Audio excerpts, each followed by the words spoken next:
Maya Payaldo, Pampanga, magandang araw, Central Luzon. Ako po si Aisel Fernando. Narito na ang mga malalaking balitang Central Luzon nitong nakaraang linggo. Malacanang, Sandro, itinangging gumagamit ng bawal na gamot si PBBM.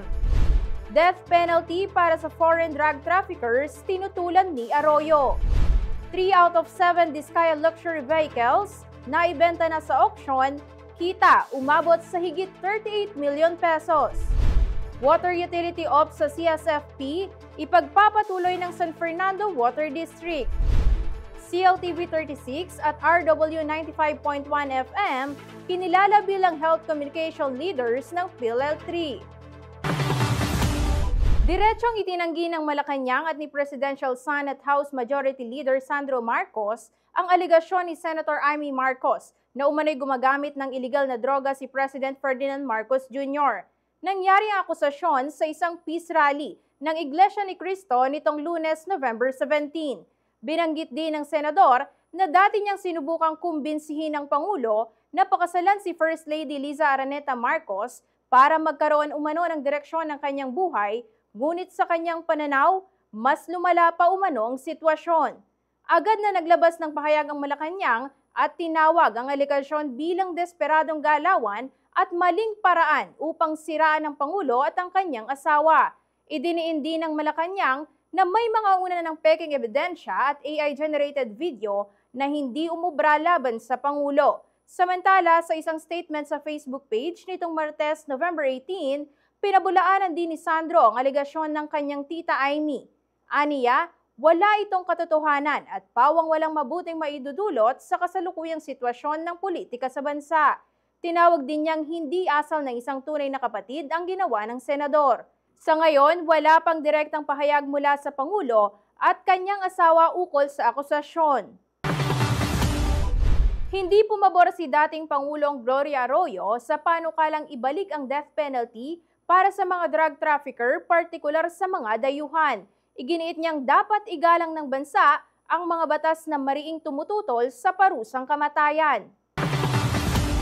Tinuligsa ni Pampanga 2nd District Representative at dating Pangulong Gloria Macapagal Arroyo ang panukalang ibalik ang parusang kamatayan para sa mga banyagang sangkot sa mga high-level drug trafficking. Nag-ugat ang naturang panukala mula sa House Bill No. 4710 na akda ni Cagayan de Oro 2nd District Representative Rufus Rodriguez na target amyendahan ng Republic Act 9165 o ang Comprehensive Dangerous Drugs Act of 2002. Sa House Committee on Dangerous Drugs hearing nitong Martes, November 18, iginiit niyang taliwas umano ito sa mga kasunduang pangkarapatang pantao na nilagdaan ng Pilipinas. I think if we go back to the death penalty, we will go back to the Human Rights Watch. So that's why all of the and then I'd like to say another thing, that when there was an attempt to impose a death penalty in previous Congresses, I don't know which one, it was when Senate President Drilon was Senate President. He said we cannot proceed to imposing the death penalty because we have signed the second optional, we have ratified the second optional protocol on the Convention on Human Rights. Now, Yusek Andres also referred to the Convention on Human Rights, of which we are a signatory, and the second optional protocol specifically prohibits the death penalty. And we are a signatory of that, and we have ratified that. Bilang alternatibo, iminungkahi naman ni Arroyo na itaas na lamang ang parusa sa life imprisonment ng walang posibilidad ng parol. I would like to urge that instead of death penalty, when you're talking about a higher penalty, there is a higher penalty than life imprisonment. The higher penalty is life imprisonment without possibility of parole. And I would like to suggest that that be the higher penalty to be imposed in all of as a substitution for these provisions that are being proposed. Suportado rin ito ng Department of Justice na nagsabing hindi sapat na deterrent ang mas mabigat na parusa kung mababa naman ang tsansa na mahuli at mapanagot ang mga suspect. Matagal nang isinusulong ng ilang mambabatas ang pagbabalik ng death penalty para sa malalaking drug cases. Kabilang si Senator Ronald Bato de la Rosa na nagpahayag noong 2025 na re-repasuhin niya ang panukalang ito. Sa kasalukuyan, hindi pinahihintulutan ng death penalty sa bansa matapos itong ipawalang bisa sa ilalim ng administrasyon ni Arroyo sa pamamagitan ng Republic Act 9346 o ang Act Prohibiting the Imposition of Death Penalty in the Philippines. Raymond Tasoy, CLTV 36 News. Naibenta na sa BOC auction ng 3 sa 7 luxury cars na pag-aari ng Diskaya Couple.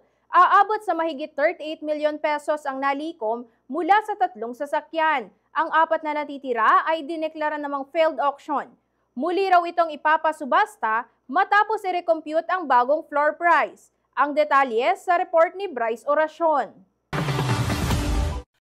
3 out of 7 luxury vehicles na pag-aari ni Curly at Sara Diskaya na sangkot sa flood control corruption scandal ang naibenta sa public auction ng Bureau of Customs nitong Huwebes, November 20. Nakapag-generate ito ng nasa 38,211,710 pesos. Ang Simplex Industrial ang nanalong bidder para sa 2019 Mercedes-Benz G500 Brabus na umabot sa 15.5 million pesos mula sa floor price na 7.8 million pesos at sa 2022 Mercedes-Benz na G63 AMG na naibenta sa 15.61 million pesos mula sa floor price na 14.1 million pesos. Nakuha naman ng Lestrel Jewelries ang 2022 Lincoln Navigator sa halagang 7.1 million pesos na may initial floor price na 7.03 million pesos. Tinatayang nasa 103.8 million pesos sana ang kabuuang kita kung lahat ng 7 sasakyan ay naibenta. Samantala, idineklarang failed auction ang 4 pang sasakyan dahil walang nagbid.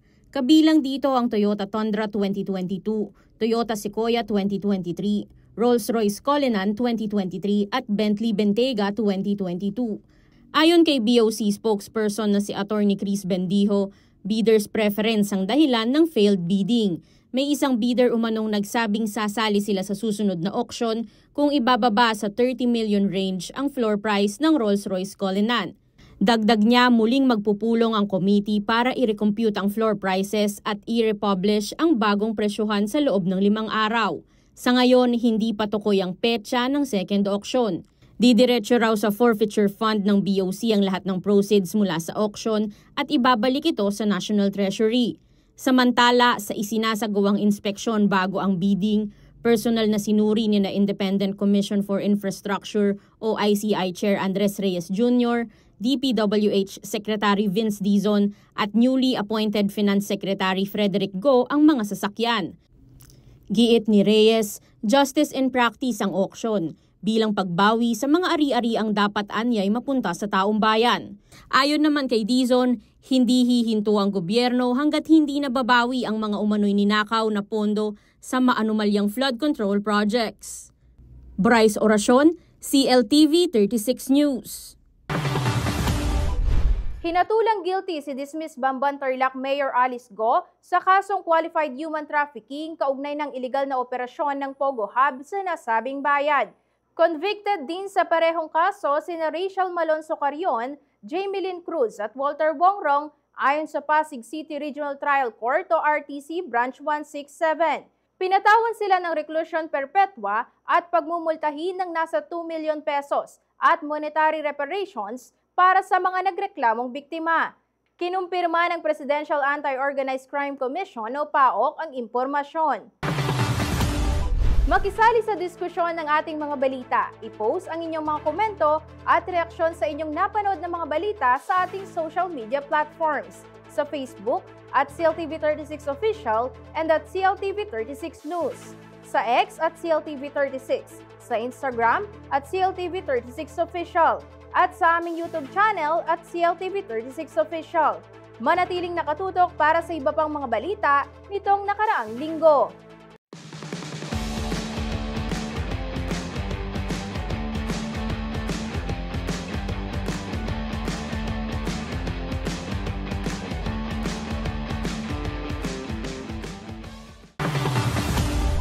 Nagbabalik ang CLTV36 News Recap at sa iba pang mga balita, nasa pamamahala na muli ng City of San Fernando Water District o CSFWD ang water services sa lungsod simula nitong Martes, November 18.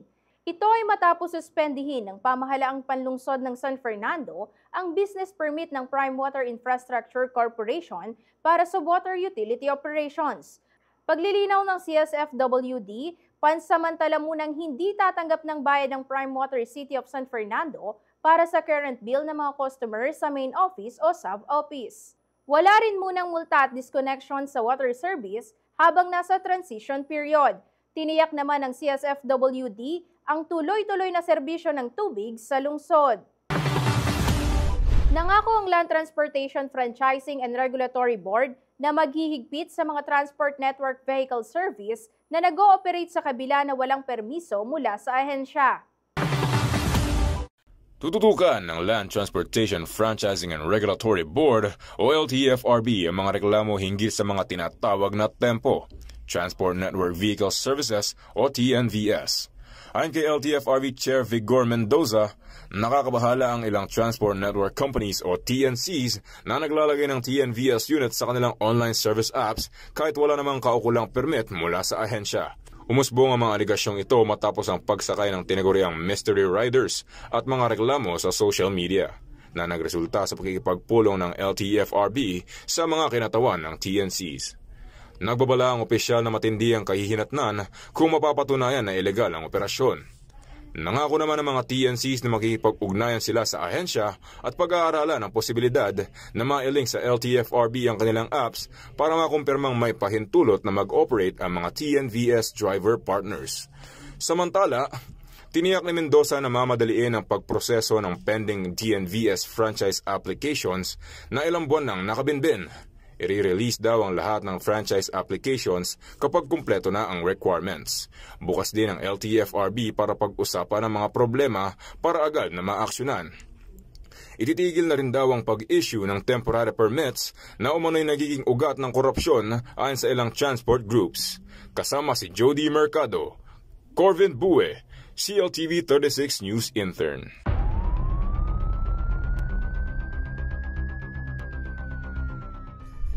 Nabuwag ang isang illegal crypto trafficking hub na nagkukunwaring BPO company sa Angeles City, Pampanga matapos ang operasyon ng Criminal Investigation and Detection Group o CIDG, Police Regional Office 3 o PRO3 at iba pang ahensya nitong November 12. Isinagawa ang operasyon sa bisa ng Search Warrant No. 25426 laban sa Wonso BPO Services Incorporated sa Barangay Santa Teresita dahil sa umano'y paglabag sa Expanded Anti-Trafficking in Persons Act at Cybercrime Prevention Act. Nailigtas sa loob ng pasilidad ang ilang manggagawa kabilang ang 2 menor de edad. Nahuli rin ang 3 suspect na sina alias Lim, isang Korean operator, alias G na isang Filipina secretary at alias Jane na isang Filipina manager. Patuloy namang hinahanap ang isa pang Korean suspect na si alias Park.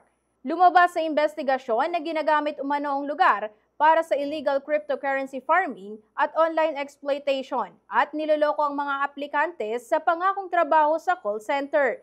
Nasamsam sa operasyon ang 132 computer units, 44 cellphone at iba't ibang dokumento at digital services.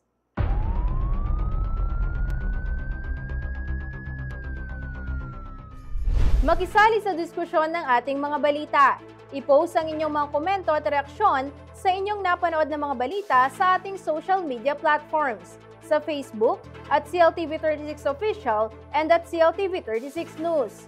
Sa X at CLTV36, sa Instagram at CLTV36 Official at sa aming YouTube channel at CLTV36 Official. Manatiling nakatutok para sa iba pang mga balita nitong nakaraang linggo.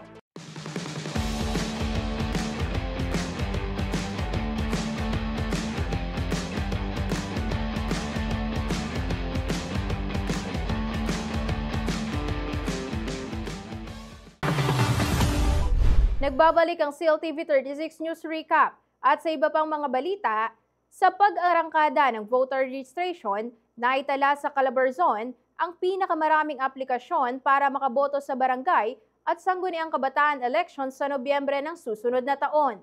Narito ang report. Nanguna ang Calabarzon sa pinakamaraming na-process na aplikasyon sa voter registration ng Commission on Elections o COMELEC para sa barangay at sangguniang kabataan elections. Batay sa datos ng inilabas ng komisyon nitong Martes, November 18, umabot na sa mahigit 480,000 ang kabuang aplikasyon mula October 20 hanggang November 16. Kabilang dito ang bagong voter registration, transfer of registration mula sa ibang lungsod o munisipalidad, reinstatement ng pangalan na wala sa list of voters, reactivation at iba pang uri ng aplikasyon. Pinakamarami ang registration sa Calabarzon na nasa 103,752, sinundan ng National Capital Region na may mahigit 63,000 registrants, more than 54,000 naman sa Central Luzon, Central Visayas na may 28,047 at Caraga na umabot sa mahigit 26,000.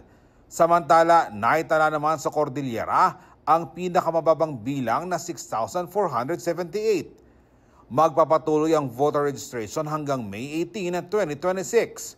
Target ng COMELEC na makapagparehistro ng humigit kumulang 1.4 milyong bagong botante. Sa kasalukuyan, may mahigit 92.7 million registered voters sa bansa, kabilang ang higit sa 23.4 milyong kabataang botante.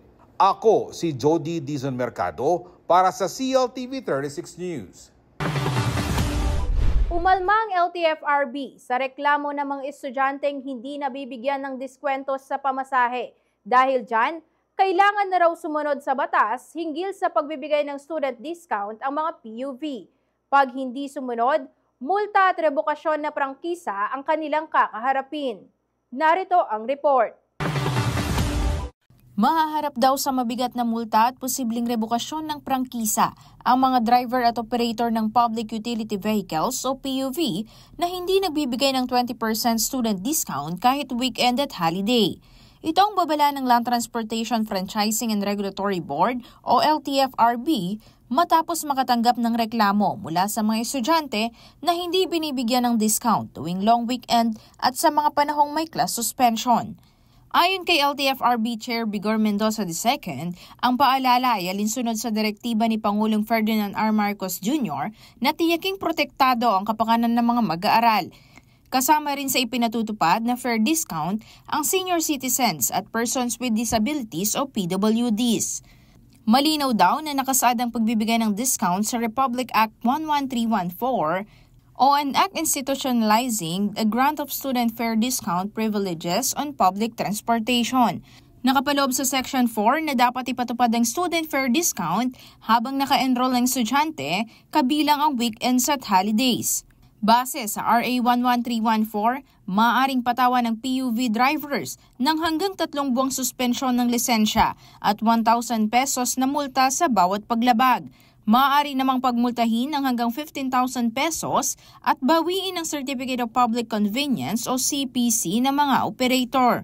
Kaugnay niyan, hinikayat ng opisyal ang mga estudyante na magsampa ng reklamo laban sa mga lalabag na PUV sa pamamagitan ng LTFRB hotline 0956-761-0739 o sa kanilang official social media accounts.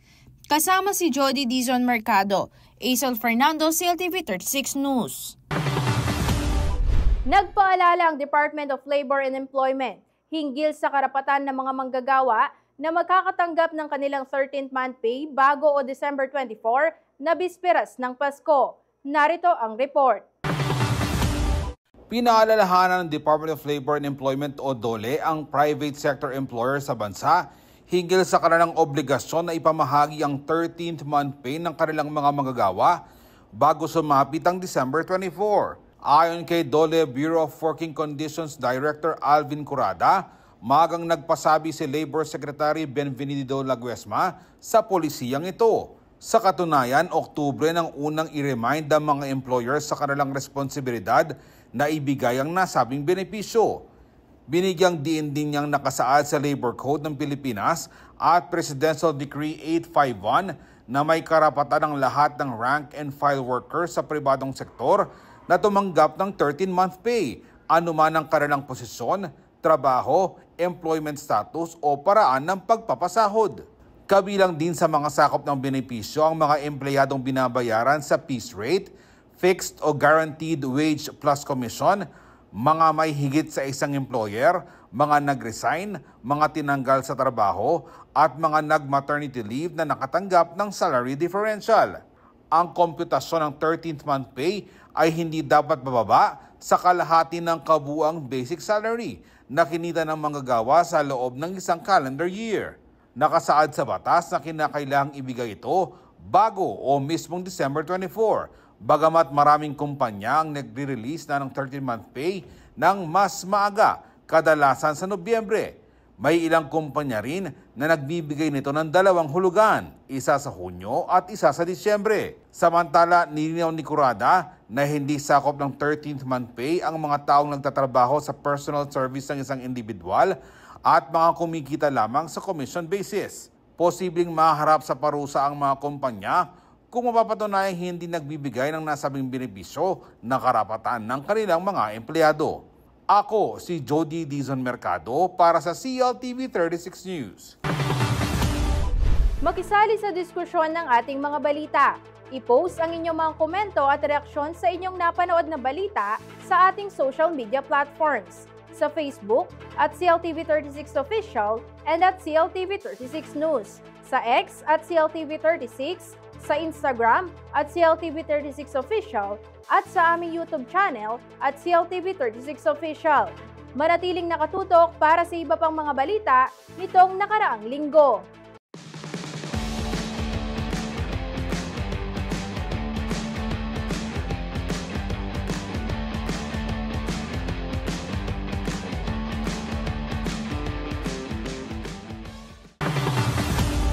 Nagbabalik ang CLTV 36 News Recap at sa iba pang mga balita, muling nagpamalas ng academic excellence ang dalawang kolehiyo sa Central Luzon matapos makapagtala ng 6 na top-notchers sa November 2025 CBLE, kabilang dito ang 5 mula Mabalacat City College sa Pampanga.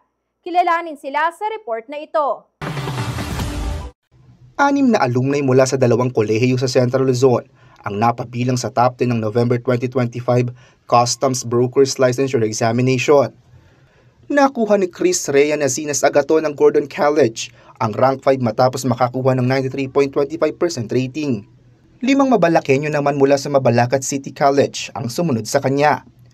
Nasa 6 spots si Sofia Olalia Pineda na may 93% rating. Rank 8 si Laika Maneklang Bautista na may 92.5% rating.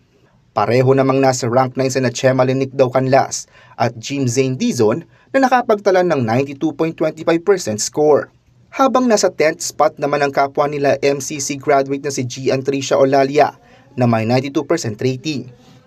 Sa kabuuan, nanguna ang Mabalacat City College sa mga paaralang may pinakamaraming pumasang examinees. Sa 68 kasi na kumuha ng pagsusulit, 66 ang nakapasa o katumbas ng 97.06% passing rate. Nasa rank 5 ang Gordon College, kung saan 101 out of 121 examinees ang pumasa o 83.47%. Ayon sa Professional Regulation Commission, isinagawa ang CBLE nitong November 17 to 18, 2025, kung saan 2,238 out of 3,078 examinees sa buong bansa ang pumasa. Raymond Tasoy, CLTV 36 News. Isang karangalan ang bitbit ng Kapampangan artist na si Dodgy Aguinaldo pauwi ng Mabalacat City, Pampanga matapos masungkit ang Best Comic Story sa 47th Catholic Mass Media Awards o CMMA. Para ito sa kanyang storyang The Biography of Felipe Sonsong na inilathala sa Center for Kapampangan Studies ng Holy Angel University. Kasama ni Aguinaldo na tumanggap ng parangal sa City State Tower Hotel sa Maynila, sina Roby Tantingco, Leonardo Calma at Myra Lopez ng HAU-CKS. Sa Facebook post ng Kapampangan artist, ito ang kauna-unahang CMMA win ng isang artist mula Mabalacat, kaya naman itinuring aniya itong inspirasyon para sa mas marami pang lokal na alagad ng sining. Ibinahagi rin ni Aguinaldo na nagsimula niyang gawin ang proyekto noong September 2024 nang imbitahan siya ng kapwa kabalen at culture advocate na si Alex Castro para gumawa ng comic adaptation. Dagdag pa niya, masaya na siya noong naging nominado at finalist pa lamang, kaya't ang pagkapanalo niya raw na ito ay mas lalo pang naging makahulugan. Binigyang parangal ng PhilHealth Region 3 ang CLTV 36 at RW 95.1 FM at iba pang media outlet sa Central Luzon sa isang espesyal na programa nitong Martes. Kinilala ng ahensya ang aktibong papel ng media sa pagbibigay ng impormasyon tungkol sa kalusugan at serbisyong pangkomunidad. Alamin ang naging kaganapan sa report ni Arlene Salonga. Kinilala ng PhilHealth Region 3 ang CLTV 36 at RW 95.1 FM kasama ang iba pang local media sa Central Luzon sa ginanap ng Media Forward and Appreciation Day ng ahensya nitong Martes, November 18. Pinarangalan ng mga nasabing media outlets sa kanilang kontribusyon sa pagpapalaganap ng wasto at makabuluhang impormasyong pangkalusugan sa publiko. Tinanggap ng CLTV 36 ang Healthcare Communication Trailblazer Award, habang ang RW 95.1 FM naman ay ginawaran ng 2025 Radio and Social Media Healthcare Champion Award. Binigyan diin ni Monifer Bansil, Head of Public Affairs Unit ng PhilHealth Region 3, ang mahalagang papel ng media bilang kaagapay sa pagbibigay gabay sa kalusugan at programa ng ahensya sa telebisyon, radyo, at iba't ibang social media platforms. Sila po ang very instrumental po para maiparating sa lahat ng communication platforms ang ating benefits, ang ating services, ang ating mga programa, lalo po ngayong PhilHealth Yakap o Yaman ng Kalusugan Program. Bawat community sa mang sulok po ng Central Luzon, bukod sa Central Luzon hanggang sa ibang panig po ng bansa at sa ibang bahagi pa ng daigdig dahil sa social media, nararating po natin yung mga kababayan natin at kahit mga OFWs because we have TV po yung CLTV 36 natin, RW, and of course the social media. Ayon naman sa Acting Vice President ng PhilHealth Regional Office 3 na si Henry Almanon, malaking tulong ang media dahil na itatawid nila ang mga komplikado at technical na polisiya ng ahensya tungo sa mas simple at madaling maunawaan ng publiko. Bunsod nito, mas napapalapit ang serbisyo ng ahensya sa mga benepisyaryo.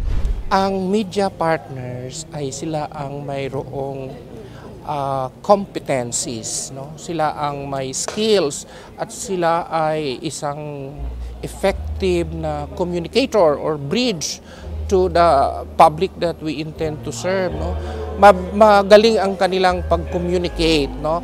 They are able to translate in ordinary terms, in an ordinary conversation, yung mga pulisiya namin na technical, no, na hindi naman familiar ang public. With that, nakaka-relate kami sa publiko, no. Nagpasalamat din si Almanon dahil nakamit ng kanilang ahensya ang International Award sa larangan ng Strategic Communication sa pamamagitan ng mga local media ng Central Luzon.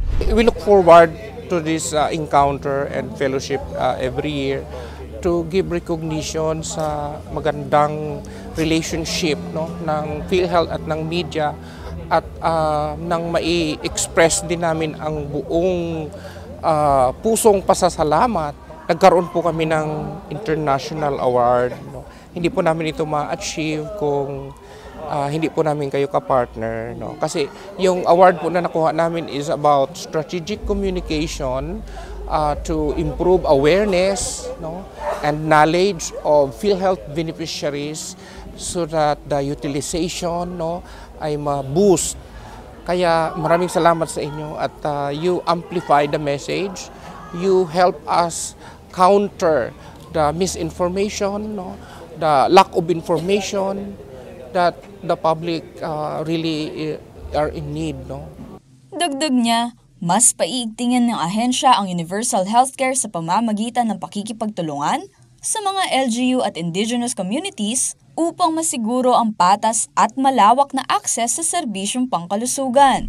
Ang batas po natin sa universal healthcare ay equitable access, no? So hindi lang siya pang mayaman, mas higit na tututukan ng ating pulisiya yung may mga kahirapan, no, para ma-avail ang mga services. Kaya kami dito sa Central Luzon, hindi lamang yung mga probinsya o yung mga barangay, no, nagpo-focus din kami ngayon sa mga indigenous communities, no, particularly the Aita communities, no. May mga special projects kami and meron kaming strong partnership sa National Commission on the Indigenous People, sa mga local chief executives, no, at hopefully in the next few years, no, ay makikita natin yung resulta because bukod sa pagkilala sa media, Naging kuwela at napuno ng sigla ang pagdiriwang sa pamamagitan ng performances mula sa mga dumalo. Naghandog ng awitin si Acting Branch B Manager Arlan Granali at meron ding nag-rap, radiodrama at kundiman duo na nagbigay aliw sa programa. Samantala, tuloy-tuloy sa pagbibigay ng impormasyon at edukasyon sa publiko ang ahensya sa pamamagitan nito ng kanilang programa sa CLTV 36, ang PhilHealth Drip o Dinig, Ramdam, Insurance at Proteksyon na mapapanood tuwing Miyerkules 7 to 8 p.m. Mapapakinggan naman sa RW 95.1 FM ang Alagang PhilHealth tuwing Biyernes, alas 4 hanggang alas 5 ng hapon. Kasama si Angel Francisco, Arlene Salonga, CLTV 36 News. Excited na ba ang lahat para sa nalalapit na Giant Lantern Festival 2025? Pero bago yan, alamin muna natin ang major preparations ng komite para sa taunang selebrasyon. Para sa karagdagang detalye, narito ang report. Unti-unti nang nabubuong liwanag na muling magpapatingkad sa lungsod ng San Fernando, Pampanga ngayong Kapaskuhan dahil kulang isang buwan na lang at Giant Lantern Festival 2025 na. Kaya naman sa naganap na 7th Giant Lantern Festival Executive Committee meeting nitong Martes, November 18, ibinida na halos tapos na ang mga barangay sa kanilang mga pambatong higanteng parol para sa GLF 2025, mga obrang ilang buwan ding binuo ng dedikasyon, husay at malikhaing pananabik. Dito rin tinalakay ang final adjustments para sa physical setup, stage arrangements at mga napiling performers na magbibigay buhay sa competition night. Actually, today's meeting halos updates na lang for every committee. They are all ready for the Giant Lantern on December 13. Especially the Barangay Accreditation Committee na monitor nila every week yung development ng mga Giant Lantern natin. This week, nag-inspect tayo. Mayroon na tayong mga 60 to 80%, more than 80% finish na ang sa mga 10 parol. And of course, before the Giant Lantern, we will inspect again the lantern. Dapat ma-meet na nila ang almost 100% on the first week of December. Ayon pa sa 2024 chairman ng GLF Committee at ngayon Physical Arrangement Committee Advisor na si Alvin Y. Mendoza, hindi lamang ang parol ang inihahanda ngayon. Kabilang din sa focus ng komite ang venue sa Robinson Star Mills. Every Giant Lantern, ang pinaka-importanting pinaghahandaan yung event place mismo.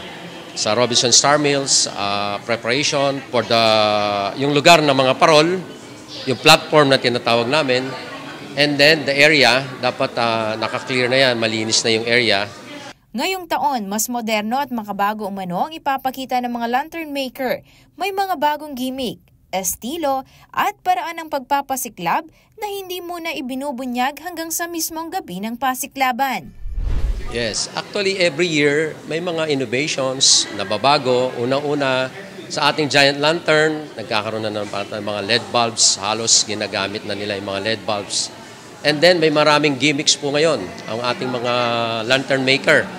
Kaya we are excited to see their gimmicks on December 13. Karempong Kabalen, ding Pampanga, Ciudad San Fernando. Muntatamo po kay December 13 at 5 p.m. kening Robinson Star Mills. Mas dakal na po rin pakit ng bayong parol, the Giant Lantern, ang liligan parol ng San Fernando, Pampanga. Mapapanood din ito ng live sa CLTV 36 digital channel at official social media pages. Aisel Fernando, CLTV 36 News.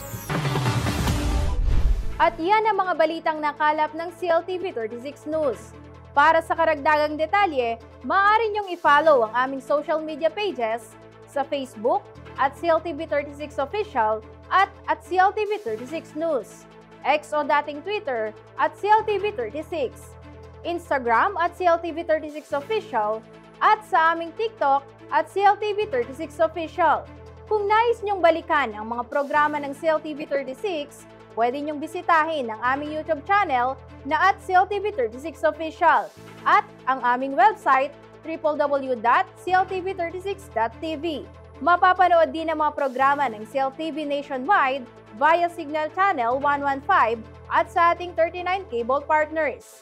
Kasama ang buong pwersa ng CLTV 36, ako si Aisel Fernando. Maraming salamat po.